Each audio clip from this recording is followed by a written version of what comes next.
How we doing, everybody? UFC Thoughts here, and today I'm going to be recapping UFC Vegas 96, Cannonier vs. Bahalio. I know I am extremely late. Uh, I kind of took a miniature break for a little bit. Got to do some schoolwork. Uni school. It's going great. I kind of just didn't feel like making content for a little bit, so but I'm back for right now. I'll try and release some videos in the coming days. Just trying to get back into the groove of things, you know. But yeah, let's get right into it with this main event. Jared Cannonier versus Caio Borralho. First of all, can I just say, this card was actually very fucking good. Very cool watch, especially with the tough guys, and then the earlier fights were also pretty good. But this main event was a phenomenal main event. Phenomenal, very fun and entertaining to watch. And kind of just a litmus test to show us whether or not, Caio really is top echelon in this middleweight division. And he did not disappoint. I will say that Jared, for the fight, was still in there. And I do like seeing that for Jared. Jared, if you guys don't know, is one of my more, I fuck with him heavy at middleweight. I like seeing the old guy win, but, and the thing is, he still arguably wins 2 rounds. He for sure wins round 2. That is a consensus round to Jared Cannonier. And round 4, I saw a lot of people giving him round 4 because of the damage with the insane cut under the eye of Caio Borralho. And I also agree. I think on visible damage, you kind of go with Jared. But if you look at striking numbers, it seems that Caio kind of outstruck him a little bit. But I think Jared's shots just did a little bit more damage. But Caio, for rounds 1, 3, and 5, looked incredible, especially in round 5. In round 3, round 1 was pretty close, but Caio just kind of outstruck him, landed a couple of really sick jabs. Caio, of course, like I said, in that southpaw stance, he kind of had a little, Jared kind of had problems with dealing with that, and as the fight went on, he started to get a little bit of retrospect in it, but then Caio kind of tore up the lead leg of Jared and kind of chewed it up a little bit with some leg kicks. So Jared kind of had to go into southpaw, and from what we remember, Jared, whenever he goes to southpaw, is way worse than him in orthodox. Orthodox Jared Cannonier is very scary. Southpaw, Marvin Vettori was rocking this dude around a shit ton, and Caio kind of just kept doing the same thing. Whenever Jared would switch, Caio would kind of just pick up the pace a little bit more. After round 2, whenever we saw Caio receive any bit of adversity, he fought back pretty well. The follow-up round from round 2, which he on consensus lost. Round 3 had one of probably his second best round in the entire fight. He rocks Jared near the end of the round, kind of picking up the pace a little bit more. Even in round 4, even though Jared gets the cut on him, Caio did still land some really good teeps to the body, good leg kicks, good jabs. And then round 5, for, I think, about 3 minutes, Caio is kind of just piecing him up a little bit, kind of just digging him up a little bit, and then he lands a 1-2 that could feed families. Jared freezes and falls backwards, and honestly, I think they could have stopped the fight right there. With the way that Jared falls, it reminds me of the way, like, Impa Casagne fell when Joaquin Buckley hit him with like the spinning back kick to the head. It was he froze him up, and then he falls down. He hits the cage and then slides down like that. But Caio, instinctively, of course, when you knock someone down that bad, you have to follow up to make sure that the job's done. His ground and pound actually like resurrected Jared Cannonier. Jared survives, took a shit ton of damage in that 5th round, and Caio was attacking a sub as well. Caio, again, proves that he is a guy to look out for. He's in the top 5 now. And honestly, I love the idea of a fight between him and Israel Adesanya. I know we probably won't get it because I don't know if the UFC brass thinks that Caio is a big enough star yet to give him Israel Adesanya. But that fight, rankings-wise, makes a shit ton of sense. If you look at the rankings, Izzy's number 2 now, I believe. Let me check. Yeah, Izzy's number 2. You know, Caio just breaching the top 5. You look at the rest of the division. Nazardine is booked up with Brendan Allen. Robert Whittaker's booked up with Khamzat. Sean Strickland and Dreykus are most likely going to fight. I think Caio Borralho and Israel Adesanya makes a shit ton of sense. You can throw that as a 5-round co-main event on any pay-per-view or a 5-round main event in a location. I think that fight makes a lot of sense. Just don't put it in the Apex. They wouldn't put it in the Apex because it is Israel Adesanya, but I think that fight makes a shit ton of sense. I think that is the next fight that should be for Caio Borralho, and if that's not the fight that you give him, then I think that you could give him the loser of Robert Whittaker, Khamzat Chimaev, especially if it is Robert Whittaker, or the loser of Strickland Duplessis. Whoever loses that, which now looking at this fight, I don't know if I said this in my 305 recap, I'm probably going to be picking Dreykus against Sean Strickland in a rematch, just because I think Dreykus is still massively improving and Sean Strickland still massively looks the same. But yeah, great win for Caio Borralho. I'm very excited again. The Fighting Nerds, they're rising up again. And the next top 5 middleweight is a geek. So cool. We move. Co-main event. Robert Valentin versus Ryan Loder. Oh no, not this fight. Angela Hill, Tabatha Ritchie. I apologize. I thought Angela Hill probably could have gotten the nod here. This fight was a very weird scrap. I was laughing my ass off the entire time. Angela Hill definitely looked a little bit weirder in this fight. She looked very unorthodox, but so did Tabatha Ritchie, to be fair. Round 1 is clearly Tabatha Ritchie. Round 2 I felt was clearly Angela Hill. And round 3 was close, but I thought that Angela landed just the better shots. But then, of course, they just give her the round because she ended up on top at the end of the round. So, you know, it is what it is. I do think that, I don't think this is a robbery, per se, but I think this just goes to show, again, Tabatha Ritchie isn't good. Well, it's not that she's not good. She's decent, but she is not that good. She's, what, now, number 9? I don't know what you do with her next. Fucking Kenzie Duran's already booked. Amanda Hebos is already booked. There's not a lot you can do. Maybe her Amanda Lemos. Maybe. If you're feeling froggy, if you're feeling fresh, just giving Amanda Lemos an easy win. Because I just don't think Tabatha Ritchie's all that good. I think her grappling is pretty shitty. Her striking's pretty shitty. She's just kind of not that good. And neither was, to be fair, Angela Hill didn't look all that great in this fight, but I did think that her striking was landing a little bit more. I thought Tabatha Ritchie was missing a majority of her shots. She was kind of winging them past the head of Angela Hill. But good win, I suppose. Again, Amanda Lemos versus Tabatha is probably a fight that could make sense, I guess. Amanda Lemos is on a bit of a losing streak, so not a losing streak. She did beat Mackenzie Dern at, 298, 296, whatever it was. But, yeah, I don't know. Just do something. We move. The TUF 32 middleweight finale, Robert Valentin versus Ryan Loder. Pretty good performance from Ryan Loder. Completely just kind of got to better positions than Robert. Robert really couldn't get any striking going that he wanted to because Ryan immediately shot in both rounds 1 and 2. And Ryan, at the start of the round 1, looked like he was about to get the Americana that Robert Valentin got on McCrory on The Ultimate Fighter with his legs, where he kind of torques on the arm. It looked like he was going to get that. He did get it. He broke Robert Valentin's, he dislocated or broke his arm, but Robert kept fighting.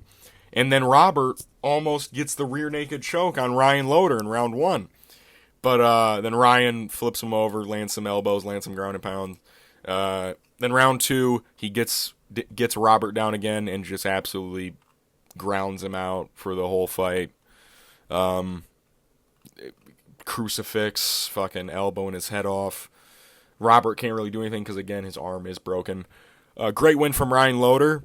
Another, wrestler we get at a bigger weight class. I do think that they will sign both guys. They already did. Of course, they already signed Ryan Loder. I think they should sign Robert Valentin, though. I think the entertainment value upside of a guy like Robert Valentin is something that I think the middleweight division does need.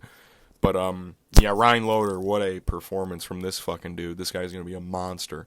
Not a monster, but you put him up there with any, guy whose takedown defense isn't incredibly great. I think he's going to have a lot of success. Robert Valentin, probably not going to see him for a little bit, even if they do sign him because of the arm injury. But Ryan Loder, honestly, could get back in there pretty quick. I think they'll probably try and get him on a... You could probably get him on Vegas 100 if you want just any card in the future near the end of the year. He didn't take a lot of damage, but yeah. We move. The TUF 32 featherweight finale, Con Offley versus Myron Santos. Now this fight... Now, this was a performance. Myron looked really fucking good. Myron looked good, and I don't know if I said this in my picks and breakdown, but one of the reasons I was feeling so confident when picking a guy like Myron was because not only had we seen how good his striking was, but the guys that he fought on The Ultimate Fighter were wrestlers. I mean, Guillermo Torres and Edwin Cooper Edwin, what was his name? The Edwin guy, the American dude. He had fought both wrestlers, primary wrestlers on the show, and he looked great, showed great hips, showed great takedown defense, and I knew that with the range disadvantage of Con Offley, I mean, Con's got really short arms. Myron was going to piece him up, in my opinion, the whole time. Now, Myron did miss weight. That is something that I will factor in here. He did look extremely bigger than Con Offley did. And I will also say that Myron it looked like he did kind of cheat on the scale a little bit. But what a KO. What a fucking KO. You can cheat all you want if you're delivering... I'm joking. You can cheat all you want if you're delivering KOs like that, dude. Nah, but it was a nasty one. It was kind of like a Paulo Costa, Israel Adesanya situation where Khan was like, I got to do something. I have to land something of note. And right as he went in, Myron threw a right hook and then a left hook and severed the head of Con Offley right off. And he slumped him down bad, put him on his knees. And honestly, it would have been one of the sickest walk-off KOs ever because he was out. But Myron, of course, just is like, and just starts punching his head some more, and he just takes extra damage. But Myron is going to be a problem for anybody that fights this fucking goober. Con, kind of what I was expecting a little bit. His striking isn't insanely great, especially against longer, rangier opponents. He kind of does need the takedown to have a lot of success. But, I still think he does have a good future, I'd say, because featherweight does have some pretty weird, unranked dudes that I think he might be able to beat. He is a pretty strong kid. I just think that he needs to work on his striking offense, being able to implement his striking into his takedowns. I think that's something that he really does need to work on. But, yeah, we move. Neil Magny versus Michael Morales. Michael Morales, he did what I didn't expect him to do. To be honest, I didn't think he was going to be able to finish Neil Magny, and by God, he did. I will say, I didn't like how long Michael Morales was being controlled for. I will say that. I didn't like that visual of him being grinded out on the fence for as long as he did. But when the fight got separated, Michael really... He landed a spinning elbow right on the temple of Neil Magny, sets him down, and he just absolutely grounds him and pounds him out. It was more of a situation of Neil Magny just couldn't move. You know what I mean? He literally couldn't get up just because of the sheer strength and positioning of Ecuador's Michael Morales. Michael, again, another new blood at welterweight. Like I said, one of the reasons I like welterweights so much is because that newer blood is already is going through the floodgates already. They're already in there. Michael Morales, fucking, Joaquin Buckley, not Wonderboy, Ian Gary, Jack Del Maddalena, Shavkat. All these newer blood guys are already breaking their way into that top 15. And Michael Morales, I don't know who you give him next. Because again, like I said, welterweight is in kind of a weird mix-up where a lot of guys are booked. I think Michael Morales, you should honestly do the loser of Brady Burns. the main event of Vegas 97, which is next week. That is the fight that should be next for Michael Morales. Or you could do Michael Vicente Luque if you want to make him fight another top 15 guy. If Vicente Luque isn't fighting Nick Diaz anymore, which I think that fight just totally got scrapped, which I do not mind at all. But yeah, Neil Magny probably going to fight an unranked guy that they're trying to get into the top 15, or he subs in short notice for a top-ranked guy. Who knows? But yeah, Michael Morales is a top 15 welterweight now, and I couldn't be happier. Very slept-on prospect for a large, especially at welterweight, because Ian Gary and Shavkat and JDM were on the come-up when Michael Morales was also on his come-up. They kind of just threw him to the side as like, he's just another unranked guy, fucking blah, blah, blah. Michael Morales is pretty good. But yeah, top 15 now. Let's go. We move. Start of the main card. Edmund Shabazian versus Gerald Mearshart. Gerald won. That didn't sound as enthusiastic as I wanted it to. Gerald pulled it off. He got another comeback win. He subbed Edmund Shabazian because Edmund is a little slow in the head. That's a little hyperbolic, but Edmund was winning the fight for the most part on the feet. Gerald did land some solid body kicks and some solid 1s and 2s, but yeah, I don't fucking know, man. Edmund's probably done. Like, his gas tank, I always forget how bad it is. It's not good. It's not a good gas tank, and Gerald exposed it pretty bad. He got into a grappling scenario with Gerald after dropping him with a body shot. He went for a bunch of head strikes afterwards. But then he gets into an entanglement on the ground. Gerald just flips him over, reverses him, and that's the end of the story. He gets an arm triangle. Not a lot you can do there. Good win for Gerald Mearshart. I don't know who you give him at middleweight. Who's an unranked guy at middleweight that you could give Gerald Mearshart? I can't think of any. I'm sorry. We move. Featured prelim, Dennis Bajuka versus Francis Marshall. Yeah, another pretty lackluster performance from Dennis Bajuka. Kind of becoming accustomed to this at this point in his career. He had a fight of his life against Connor Matthews, or whatever dude's name was. Francis Marshall, short notice, kind of outpaces him in round 1, gets him in the clinch, kind of controls him for the entire round. Round 2, Francis comes out steaming, gets a knockdown. But besides the knockdown, Dennis Bajuka did everything in his power to try and win that round. And somehow one judge, actually no, I think 2 judges gave Dennis Bajuka the second round, which is, by the way, a highway robbery. If Dennis Bajuka would have won this fight, that is a highway robbery, because Francis Marshall wins round 1 and round 2. The damage Dennis Bajuka does near the end of the round is decent, but it does not top Francis Marshall nearly finishing the fight in the first minute. Okay? That's not how that works. Round 3, clearly, I think round 3 was also pretty close too. I'd probably lean more towards Dennis in that round, but I mean, round 2 and 1 were pretty clearly divvied out to Francis Marshall. Good performance from Francis on short notice. The weird eyes strike again. Dennis Bajuka, kind of lackluster. That's all the only word I can really come up with to describe his performance. Wasn't what I expected, especially in round 1 when you're dry, kind of just allowing yourself to get controlled from pillar to post. But yeah. We move to Zachary Reese versus Jose Daniel Medina.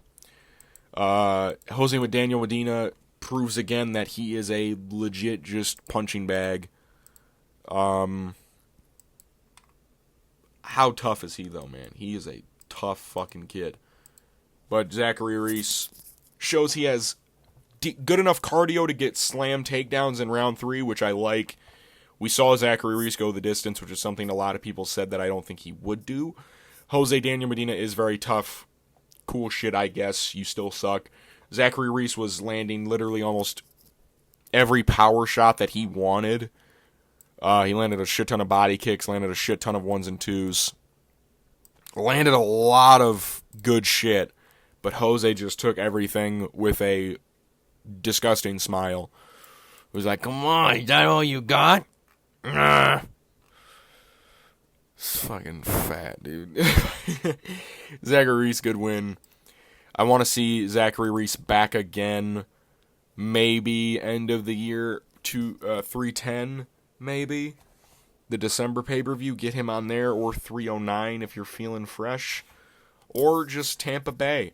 Whatever of those later cards that you want to put him on, you can put him on there. We move. Vyacheslav Borisov versus James Yontop. Really cool fight, actually. Very cool fight. Vyacheslav kind of just was landing the better shots. Guys landed a bunch of leg kicks on each other. They landed a shit ton of stuff on each other. Round 3 was clearly James Yontop, which I do like for James. Kind of does show that he does have good cardio. Rounds 1 and 2 were close, but I did lean more towards Vyacheslav. I just felt like he landed the better strikes, landed some solid body shots, landed some good headshots, and it appeared that he stunned James at certain points in the fight, which kind of just made me want to lean more towards him in the rounds. But third round was definitely James. And we got to see a bunch of battering of legs, a lot of leg kicks, a lot of hits to the body, a lot of headhunting from James Yontop, which I think is probably what sold him this fight, is because he kept extremely going for the head of Vyacheslav. Even though Vyacheslav does have good head movement, he still was getting tagged quite a bit. So, yeah, great fight. This was probably the second best fight on the card. Entertainment-wise, I mean, both these guys were fucking going ham on each other. It wasn't like one-sided or nothing. Both guys were landing their good shit, but yeah, good win. We move to Jacqueline Cavalcanti versus Josiane Nunes. I thought this was very clearly Jacqueline Cavalcanti 2-1 at the worst.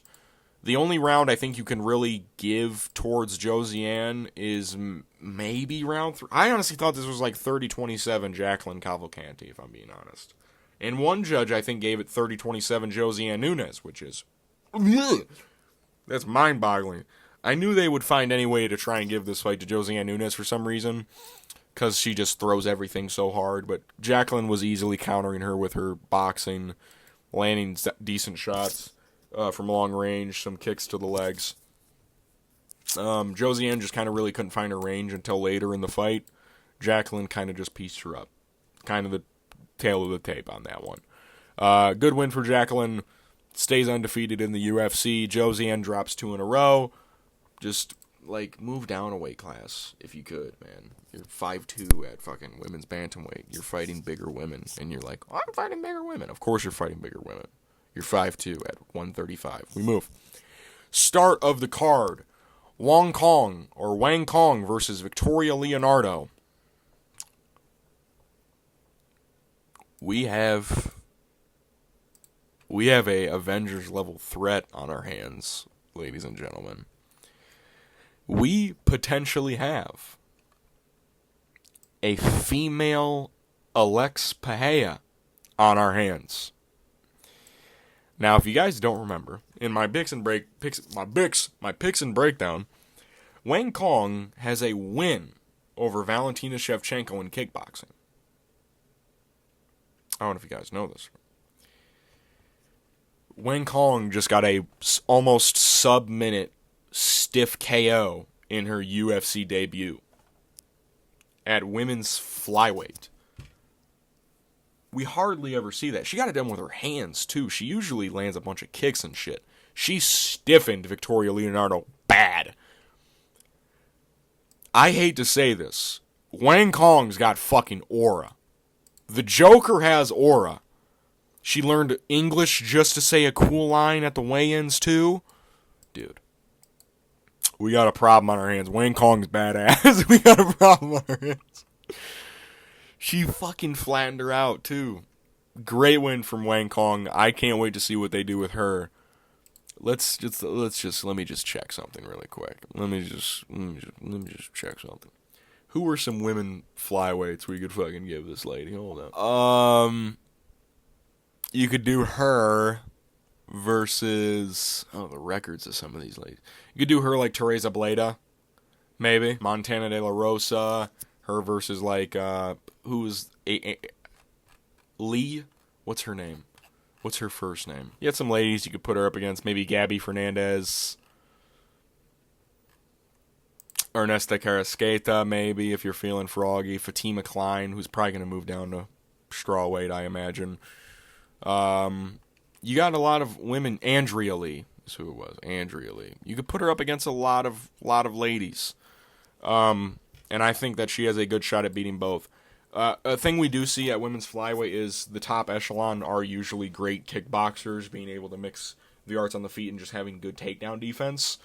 I think we got another one in our hands, Wang Kong. Just keep feeding her bums to build up her morale and takedown defense, letting her train more on that, and I think we have a new star at women's flyweight. So, yeah. UFC Vegas 96 was a great card. I'm so sorry that this was so late. I will try and get more content out for you guys in the coming days, of course. I'll try and get maybe 2 to 3. I'm pushing it with 3, but I'll try and get at least 2 commentary videos out for you guys.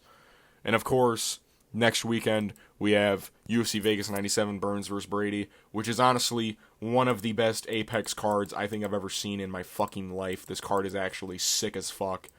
So, yeah. I'll see you guys in my next video. I hope it is a commentary video for you guys so I can push more content out. But, yeah, I'll see you guys in the next video. Peace.